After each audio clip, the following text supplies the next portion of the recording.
Hello students, आज हम लोग कोऑर्डिनेशन कंपाउंड के लेक्चर 43 में डिस्कस करेंगे ज्योमेट्रिकल आइसोमेरिज्म में ऑक्टाहेड्रल कॉम्प्लेक्स के कुछ एग्जाम्पल।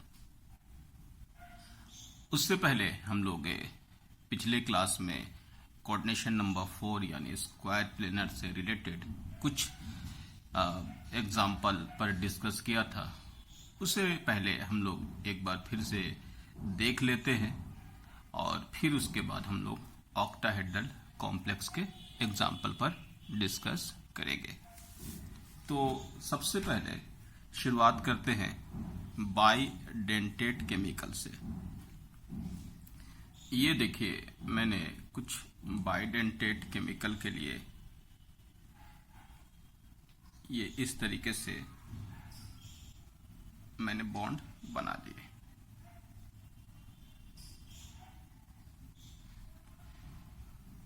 ये ऐसे करता हूं, ठीक है। ये बीच में सेंट्रल एटम, ठीक है।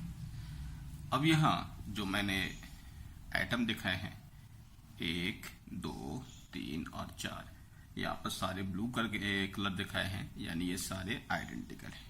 अब इनको हम बाइडेंटेट के फॉर्म में यूज कर रहे हैं। ये देख लो, ये बाइडेंटेट साइक्लिक फॉर्म में, ये बाइडेंटेट हो गया साइक्लिक फॉर्म में, ठीक है। जब ये बाइडेंटेट साइक्लिक फॉर्म में बन गया तो इस केस में यहां पर जैसे मैंने पिछले क्लास में दिखाया था कि ये दोनों के बीच में जो एंगल होगा वो कितना होगा, 90 डिग्री पर। तो एक ये बाइडेंटेट है जो 90 डिग्री पर जुड़ा, और दूसरा ये बाइडेंटेट है, ये 90 डिग्री पर जुड़ा हुआ, एटम सेम है।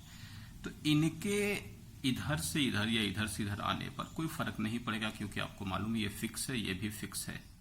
तो जब दोनों फिक्स है तो इसकी कोई दूसरी ज्योमेट्री नहीं बनेगी। तो MAA यानी कि सिमेट्रिकल बाइडेंटेट अगर दोनों लिया जाए तो उसमें कोई ज्योमेट्री के चांस नहीं होंगे। अब इसको हटा देते हैं, एक फॉर्म ये MAA यानी सिमेट्रिकल बाइडेंटेट, और दो एक जैसे मोनोडेंटेट, कोई भी मोनोडेंटेट मैंने ले लिया। अब आप देखिए कि ये मोनोडेंटेट ये तो 90 डिग्री पर फिक्स है, तो ये भी 90 डिग्री पर फिक्स है, मतलब इनको आप 180 पर पहुंचा ही नहीं सकते, और ये भी 180 पर नहीं जाएगा। तो इनकी भी कोई दूसरी ज्योमेट्री नहीं बनेगी। तो MAA B2 यानी कि दो एक जैसे लिगेंड मान लो, तो उनकी कोई ज्योमेट्री नहीं बनेगी। नेक्स्ट में अगर मैंने यहां पर एक को हटा करके यहां पर ऐसा कर दिया, MAA BC कर दिया, मतलब यह फिर से देखिए ये क्योंकि फिक्स है और ये आपके पास 90 डिग्री पर, अगर ये उठा करके यहां भी कर दो ऐसे, जैसे ये कर दिया इस तरीके से, तो एंगल तो उसका 90 ही रहेगा, चाहे वो इस तरफ हो चाहे इस तरफ हो। तो आपको मालूम है कि ये दोनों केस में एडजेसेंट पर है, तो इसकी कोई दूसरी ज्योमेट्री यानी कि स्पेस में कोई फर्क तो पड़ा नहीं, तो इसकी ज्योमेट्री नहीं बनेगी। यानी MAA होल ट्वाइस या MAA B2 या MAA BC, यानी कि उनके साथ कोई मोनोडेंटेट लगा दो, सेम लगा दो, डिफरेंट लगा दो। सिमेट्रिकल बाइडेंटेट दो हो या सिमेट्रिकल बाइडेंटेट के साथ कोई सब्स्टिट्यूएंट सेम या डिफरेंट हो, तो उसमें ज्योमेट्री नहीं बनेगी। तो पहला पॉइंट तो ये हो गया। नेक्स्ट में अगर हम लोग आते हैं अनसिमेट्रिकल बाइडेंटेट पर। अनसिमेट्रिकल बाइडेंटेट में अगर इसको ऐसे देख लो, ये वाली पोजीशन यहां कर लो, ये ऐसे हो गया, ठीक है। और दूसरा ये ऐसे ले लो, और यहां आपके पास ये ले लो इस तरीके से, ये ऐसे ले लिया मैंने, ठीक है। और यहां लगा दिया ये बाइडेंटेट, ये हो गया ए, इसको ए मान लो, एम ए बी, ये हो गया ए और ये हो गया बी, रेड वाले को बी और इसको ए। तो ए और बी कहां पर है? तो 90 डिग्री पर ही है। ठीक, तो 90 डिग्री पर हमने इसको रख दिया, ए और बी, और यहां ए और बी भी 90 डिग्री पर है। तो एम ए बी, ठीक है। अनसिमेट्रिकल बाइडेंटेट, अनसिमेट्रिकल क्यों? कि यहां पर डोनर एटम ए है, यहां पर डोनर एटम बी है, यहां भी डोनर एटम ए है और बी है, रखा कहां पर? 90 डिग्री पर है। अब यहां देखिएगा, अगर हम आपसे पूछें कि इसको ए माना है और इसको भी ए माना है, इस स्ट्रक्चर में ए और ए के बीच में अभी एंगल कितना है? 180। इसको बी माना, रेड वाले को, इसको भी बी माना, इन दोनों के बीच में बताओ एंगल कितना है? 180। जब दोनों की एंगल 180 है अभी, और यहां पर भी 180, तो अभी जो स्ट्रक्चर आपके सामने दिख रहा है MAB2 का, ये ट्रांसफॉर्म दिख रहा है आपको। ये कैसा दिख रहा है आपको? ट्रांसफॉर्म। अब देखिए, क्या इसमें अगर हम पोजीशन चेंज करते हैं, पोजीशन चेंज मतलब 90 पर ही रखते हैं, तो अब देखिए ये बी को इधर लिया और ये ए को इधर लिया, अब ये ऐसा आ गया। अब आप बताओ, ए और ए के बीच में एंगल कितना हो गया? 90 डिग्री। बी और बी के बीच में एंगल कितना हो गया? 90 डिग्री। जबकि इससे पहले वाले में कितना था? बी और बी के बीच में और ए और के बीच में एंगल 180 था। तो ये दोनों एक दूसरे का ज्योमेट्रिकल हो गया, क्योंकि अब ये दो एटम एडजेसेंट में है, उससे पहले वाले स्ट्रक्चर में एंटी पोजिशन पर थे। तो ये जो स्ट्रक्चर जो अभी दिख रहा है वो सिस हुआ, और इससे पहले जो अभी आपने देखा था स्ट्रक्चर वो ट्रांस हुआ। तो MAB2 का ज्योमेट्रिकल फॉर्म देखने को मिलेगा। चलो, अब यहां पर इसको हटा देते हैं। इसको हटाने के बाद यहां पर इसको ऐसा करते हैं, ये कर दिया ऐसा, ए बी, ये हो गया बाइडेंटेड। अब यहां पर दो बी यानी सेम ले लिया है। अब आप देखिएगा, ये दोनों सेम है, तो अगर ये इधर जाएगा या इधर आएगा, एंगल में फर्क नहीं पड़ेगा ना, क्योंकि ये दोनों तो सेम ही है। समझ रहे हो? ये दोनों सेम है, तो ये इसके साथ, इस सेम वाले केमिकल के साथ 180, अब ये भी जाएगा तो 180, यानी कि दोनों का स्ट्रक्चर दूसरा नहीं बनेगा। अगर मैंने इसको हटा करके BC कर दिया, यानी ये कर दिया, अब ये डिफरेंट हो गया। ए, अगर इसको मान लेते हैं B, ए के साथ B हो गया, और इसको C और D मान लेते हैं, ठीक है। तो ए के साथ C अभी कहां पर है? 90 डिग्री पर, और ए के साथ D कहां? 180 पर, इस स्ट्रक्चर में। अगर मैंने इसको ऐसे कर दिया, तो अब बताओ, इस स्ट्रक्चर में ए के साथ जो C है वो 180 पर हो गया, और ए के साथ जो D है वो 90 पर हो गया, यानी कि ये स्ट्रक्चर डिफरेंट हो गया। तो स्पेस में फर्क पड़ गया, इस वजह से ये स्पेस आइसोमिज्म है, यानी कि ज्योमेट्रिकल फॉर्म मिल गया। तो ये दो स्ट्रक्चर आपको मिल गया। तो उसी को मैंने समराइज करके यहां पर लिखा है, वो आप एक बार देख लीजिए। इसको यहां रख दिया जाए, ये अपना घरेलू मॉडल है, ठीक है। तो ये है कोऑर्डिनेशन नंबर 4 का, जैसा मैंने लिखा ABCD जो भी है ये मोनोडेंटेट है।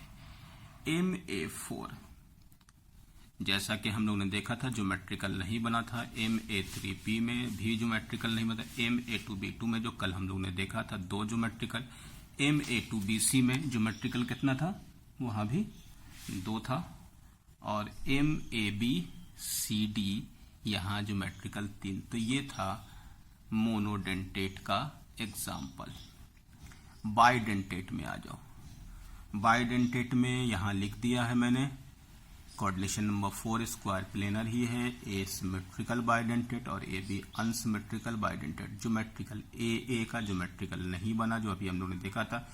AAB2 यानी कि सिमेट्रिकल बाइडेंटेट है, ये दो सेम मोनोडेंटेट लिगेंड है तो भी नहीं बनेगा। ए बी सी यहाँ पर भी आपके पास डिफरेंट होने के बाद भी, तो हमने कहा था कि सिमेट्रिकल बाइडेंटेट में ज्योमेट्रिकल नहीं देखा जाएगा, जो हम लोग ने कल भी एग्जाम्पल में देखे थे। अब MAB2 यहाँ भी देखा, सिस और ट्रांस दो ज्योमेट्रिकल बना। MAB2 जब सिमेट्रिकल यानी सेम अगर मोनोडेंटेट होगा तो यहाँ पर नहीं देखने को मिला। MABBC यहाँ ज्योमेट्रिकल दो बनाए। ये हो गया आपका स्क्वायर प्लेनर कोऑर्डिनेशन नंबर 4 की समरी।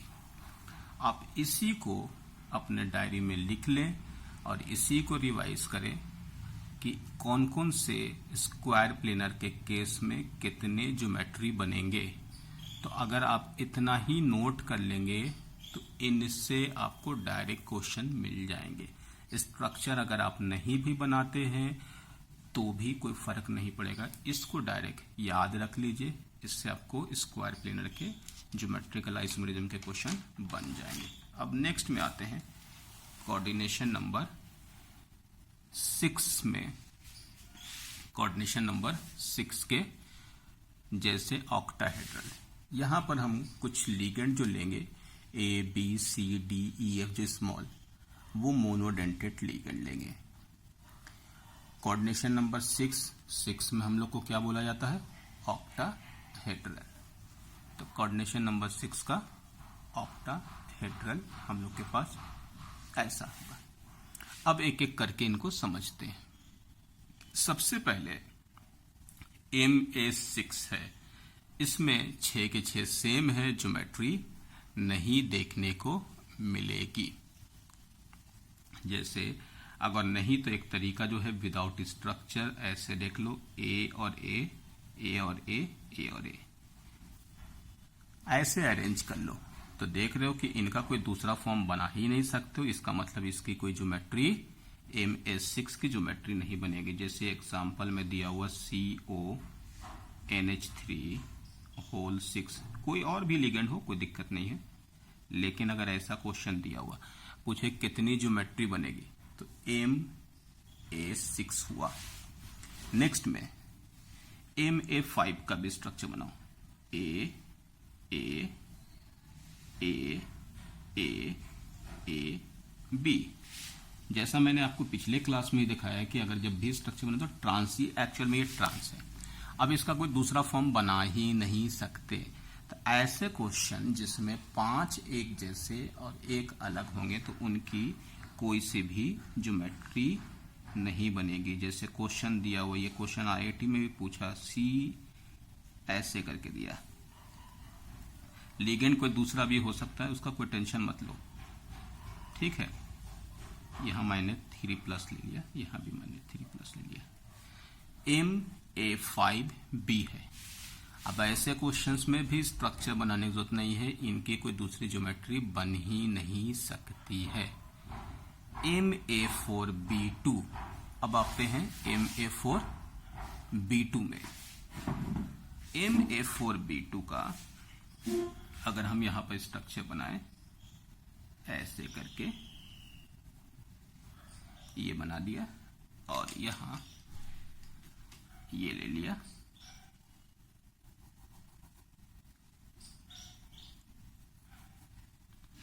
ये B और B यहां ले लिया और ये ले लिया A A A और A, एक दूसरा M 1 2 यहां ले लेते हैं ऐसे करके, ये ऐसे, ये ऐसे ले लिया, यहां और यहां B लगा दो। ये होगा आपके पास स्ट्रक्चर। इसको थोड़ा ऐसे करके दिखा देते हैं।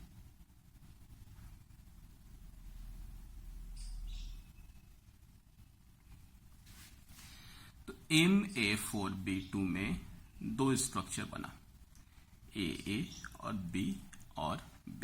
MA4B2 का दो स्ट्रक्चर मैंने दिखा दिया।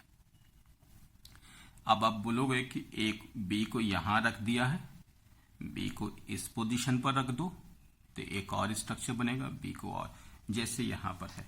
अगर हम इस स्ट्रक्चर को ऐसे दिखा दें, बी और बी को यहां रख दिया, बी और बी को यहां रख दिया, बी और बी को यहां रख दिया और बाकी पोजीशन पर ए रख दिया, ए, ये है ए, ऐसे करके,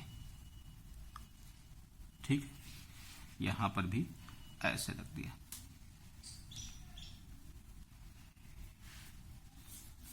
ये स्ट्रक्चर आपका बन गया। इस स्ट्रक्चर में बी को मैंने यहां पर रख दिया, रेड वाला जहां जहां बी है ये बी रख दिया। तो ये यहां पर रखा, एक बार ये बी को ऐसे रख दो, बी को ऐसे रख दो तो इतने हो गए। बाकी ए की पोजीशन ऐसे, ये जहां ऐसा है वहां ए को रख दो। तो देखो कितने सारे स्ट्रक्चर हमने बना दिए। इतने सारे स्ट्रक्चर मैंने इसके ड्रॉ कर दिए।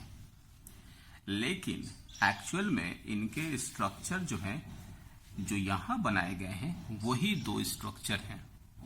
ये सारे स्ट्रक्चर जो इधर वाले हैं ये तीनों आइडेंटिकल हैं और ये टोटल 6 स्ट्रक्चर भी हैं वो आइडेंटिकल है। अब समझते हैं ऐसा क्यों। एक आपके लिए मैंने यहां पर एक मॉडल बनाया है, उससे आपको समझा देते हैं। देखिएगा, पहले हम इस स्ट्रक्चर पर आते हैं, ये वाले पर, बी और बी। ये लो को यहां बी लिया हुआ है, ये बी ले लिया और ये ब्लैक वाला जो है वो क्या है, ए है, ठीक है। ये तो अभी आपके पास एक स्ट्रक्चर ये है।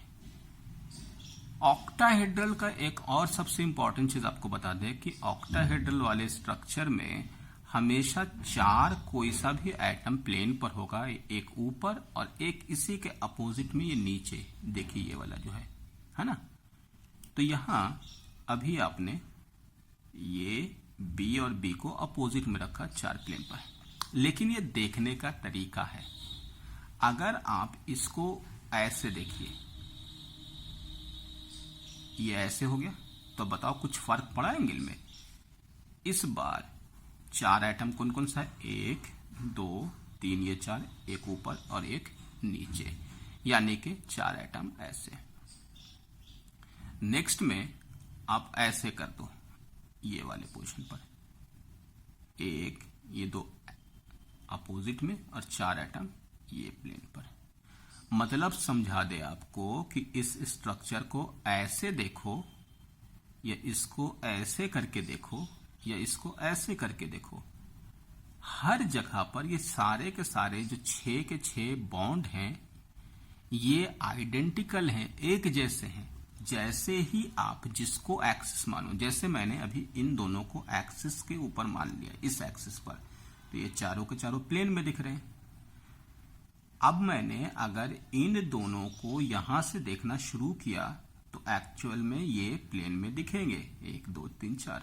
अगर आप यहां से देखना शुरू किया तो ये ऐसे दिख रहे हैं। तो इस केस में आपके पास क्या है कि एक बात तो ध्यान रखिएगा कि 4 एटम हमेशा प्लेन में होंगे। ये क्लियर हो गया, 4 एटम हमेशा प्लेन में होंगे, है ना। तो इस वाले केस में इनको आप कहां पर रखते हैं ये आपकी मर्जी है। इधर रखो, इधर रखो, इधर, आपने देख लिया बराबर है। अब आपको एक और चीज दिखाते हैं। अगर आपसे पूछा जाए कि इनके और इनके बीच में एंगल कितना, आप बोलोगे 180। इनके और इनके बीच में एंगल कितना, 180। इनके और इनके बीच में एंगल कितना, 180। ठीक, कहीं से भी तो इसका मतलब ये हुआ कि अगर आप कैसे भी देखें तो एडजेसेंट पोजीशन पर जो भी एटम होगा वो 90 डिग्री पर होगा। जैसे ये इसके साथ 90 डिग्री, ये भी इसके साथ 90 डिग्री, ये इसके साथ 90 डिग्री, ये इसके साथ 90 डिग्री। ठीक है, क्या ये एडजेसेंट है? तो बोलोगे हाँ, ये इसके साथ भी 90 डिग्री, ये इसके साथ भी 90 डिग्री, ये इसके साथ भी 90 डिग्री, इसके साथ भी 90 डिग्री। ठीक है, अगर हम नीचे वाले की बात में आए तो ऐसे अगर देखो तो भी कोई दिक्कत नहीं, ये इसके साथ 90, ये इसके साथ 90, इसके साथ, ऐसे करके देख लें तो भी ये इसके साथ, यानी कि दो तरीके का ही एंगल आपके दिमाग में आना चाहिए। अगर आपको सिस ट्रांस बोलोगे तो और अच्छे से क्लियर होगा। दो एटम जो अपोजिट में है वो आपके पास ट्रांस, तो एक तो इस एक्सिस पर इसको x मान लो, दूसरा इस एक्सिस पर इसको y मान लो, तीसरा z। मतलब आपको डिफरेंट देखने का हम एक टेक्निक बताते हैं। जब कोई केमिकल जस्ट अपोजिट होगा तो समझ लो कि वो केमिकल एक दूसरे के साथ 180 पर है, और अगर वो जस्ट अपोजिट नहीं है तो वो 90 डिग्री पर है। ठीक है, इसी दो को लेकर के हम लोग इस स्ट्रक्चर को समझते हैं। फिर से समझा दें, जब दो अगर अपोजिट है तो 180 है, जैसे यहां पर ये लो वाला 180 पर, ये 180 पर, और अगर वो अपोजिट नहीं है तो वो जरूर एडजेसेंट पर होगा। जैसे ये देखिए, ये इसके साथ अपोजिट नहीं तो एडजेसेंट पर है, ये देखिए एडजेसेंट पर, ये एडजेसेंट पर, ये यानी कि इसके अकॉर्डिंग सिर्फ ये 180 पर है, बाकी सारे 90 डिग्री पर हैं। अगर हम इसको ऐसे भी देखें तो फिर से देखिए, ये इसके साथ 180 पर है, बाकी सबके साथ, इनके साथ, चाहे इनके साथ, सबके साथ 90 डिग्री पर है। ठीक है, तो अब आप इस स्ट्रक्चर को यहां से समझिएगा। क्या यहां पर ये दोनों अपोजिट हैं? तो ये 180 पर है, इनमें भी क्या अपोजिट है? 180 पर है इनमें। तो आखिर इसकी इस तरीके के रिप्रेजेंटेशन में ये तब हम डिफरेंट मानते हैं जब इस जगह पर ये अगर ट्रांस है तो यहां पर सिस होता, तो ये भी तो ट्रांस ही है, ये भी ट्रांस है। अब आपको बोलो कि स्ट्रक्चर दिखा दो, तो चलो ठीक है, हम आपको देखिए ड्रॉ कर देते हैं। ये देखिए ड्रॉ कर दिया, अब देखो ऐसा दिख रहा। अब हम इसको इस तरफ से देखते हैं तो आपको और जरा अच्छे से विजुलाइज हो जाएगा। तो देखो, ये ऐसे करके इसको इस तरफ से देख रहे हैं तो देखो एक जैसा दिख रहा है। इसको हम इस तरफ से देख रहे हैं तो देखो और अच्छे से विजुलाइज हो जाएगा। ये देखो हो गया, तो ये हुआ ना आइडेंटिकल, यानी कि ये तीनों में से एक ही स्ट्रक्चर माना जाएगा। इस वाले फॉर्म में सिंपल वे में देखिएगा, बी और बी जैसे मैंने कहा अपोजिट नहीं है तो 90 डिग्री है, बी और बी अपोजिट नहीं है 90 डिग्री है, बी और बी अपोजिट नहीं है एडजेसेंट है 90 डिग्री, बी और बी अपोजिट नहीं है एडजेसेंट है 90 डिग्री, बी और बी 90 डिग्री होगा। अभी हमने स्ट्रक्चर देखा, सिंपल अपोजिट देखना, यहां पर भी एडजेसेंट है 90 डिग्री। तो यानी सारे स्ट्रक्चर यहां पर ये जो है सिस हैं और ये सारे आइडेंटिकल, तो यहां से सारे में से एक ले लो और ये भी इनमें से एक, तो ये दो ही स्ट्रक्चर बनेंगे। तो इसलिए ये वाला जो स्ट्रक्चर जो मैंने पहले बनाया था ये कौन सा हो जाएगा बताओ? ये हो जाएगा ट्रांस हो जाएगा, और ये जो स्ट्रक्चर है वो सिस हो जाएगा। तो ये ट्रांस और ये सिस। तो इस केस में आपके पास जो स्ट्रक्चर है उनके लिए एक बहुत इंपॉर्टेंट चीज यहां पर है कि ट्रांस और सिस। तो देखिए इसीलिए मैंने एक चीज और आपको समझाने की कोशिश किया है।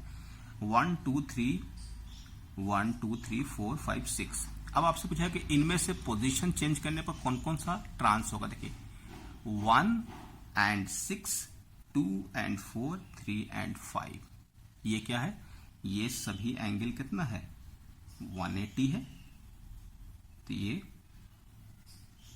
ट्रांसपोजिशन है। अब 1 और 2 अब इसके अलावा जो भी पोजीशन मैंने इतने सारे लिख दिए, कोई दिक्कत नहीं। तो बताओ ये नंबर 162435 के अलावा जो भी पोजीशन यहां पर होगा सब कैसा होगा, यानी कि कहीं पर कोई आइटम रख दो सब आइडेंटिकल आएगा अगर आइटम सेम है तो इस वाले केस में 1 2 1 3 1 4 1 5 देखिए 1 2 1 3 1 4 1 5 2 3 2 4 2 5 3 4 है ना, 3 4 हो गया, 3 4 हो गया, ये 3 4 3 6, या इसके बाद यहां पर ले लें 4 4 5 4 6 या 5 6, ये सारे स्ट्रक्चर देखो 1 2 1 3 1 4, जिसे फिर 2 3 2 6 2 3 2 6, फिर देखिए 2 5, फिर 3 का नंबर 3 6 और 3 6 हो गया, 3 4 हो गया, और यहां उसके बाद फिर लिखिए 4 6 है ना, फिर यहां पर 4 5, फिर इसके बाद 5 6, ये सारे कितने हैं, सभी के सभी 90 डिग्री है, यानी कि ये कौन सा स्ट्रक्चर हो गया, सिस हो गया।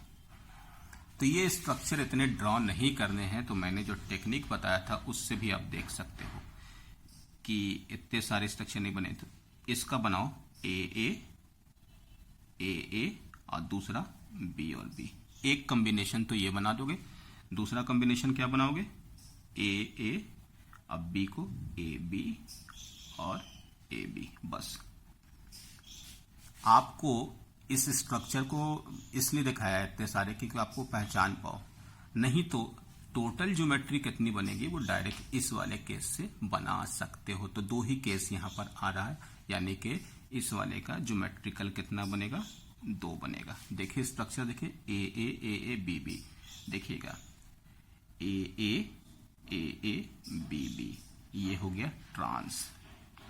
उसके बाद देखिए ए बी, ये हो गया ए, एक मिनट A4 है ना, B2 है,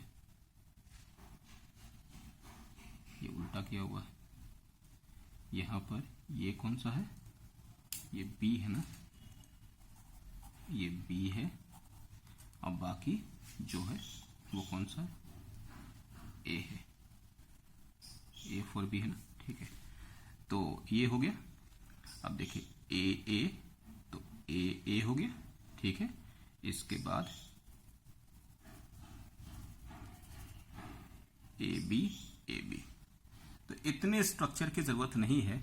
तो ये 2 सेम लिगेंड 90 डिग्री पर है, इसलिए सिस बोल दिया गया, और 2 सेम लिगेंड 180 पर, इसको ट्रांस बोल दिया गया। तो आपको ऐसे सिर्फ इस तरीके से आप ऐसा केस बना करके भी ज्योमेट्रिकल बना सकते हैं। मैंने इतने सारे स्ट्रक्चर दिखाए, इसलिए कभी कभी स्ट्रक्चर के अकॉर्डिंग क्वेश्चन पूछते हैं कि इसमें से कितने बन रहे हैं, कौन सा, तो आप आइडेंटिकल देखना सीख चुके हैं, अब बना सकते हैं। तो क्वेश्चन दिया हुआ इसका CONH3 होल 4 Cl2, अब ऐसे करके क्वेश्चन आया क्या, तो MA4B2 है, तो ज्योमेट्रिकल कितना बनेगा, तो सीधे डायरेक्ट आंसर 2 बोल देंगे, MA4B2, ठीक है। तो हम लोग ने ज्योमेट्रिकल फॉर्म में यहां पर अभी देखा MA6 में नहीं बनेगा, MA5B में भी नहीं बनेगा, MA4B2 में 2 बनेगा। तो ये हो गया आपके पास ज्योमेट्रिकल MA4B2 का। तो आज के लिए इतना ही, हम लोग नेक्स्ट क्लास में इसके आगे ज्योमेट्रिकल और कैसे बनाएंगे, कैसे, तो उसके और भी हम लोग यहाँ पर नए टेक्निक के साथ उनके भी स्ट्रक्चर ड्रॉ करना सीखेंगे, ठीक है। Okay, thank you.